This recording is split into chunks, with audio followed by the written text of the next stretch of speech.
Hey everyone! Today I'm going to show you how to create a typing text animation in PowerPoint. This simple trick can instantly add a dynamic touch to your slides, keeping your audience engaged whether you're presenting data or telling a story. By the end of this tutorial, your presentation will look more polished and interactive. First, open PowerPoint and navigate to the slide where you want to add this effect. Click on the text you want to animate. This is the part that will come to life. Next, go to the animation tab at the top. Here, you'll find a variety of effects that can transform your slides.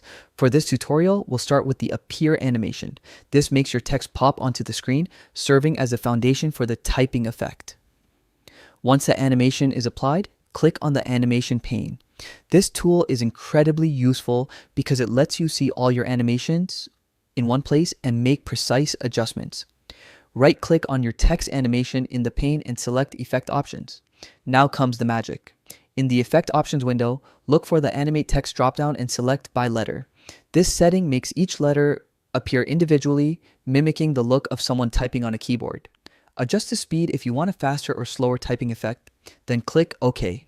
And that's it. Your text now animates like it's being typed in real time, giving your presentation a professional and captivating touch. Don't forget, small details like this can make a big difference in how your audience experiences your presentation. Play around with timing and other animations to get the effect just right. Thanks for watching. I hope this guide helps you create presentations that truly stand out.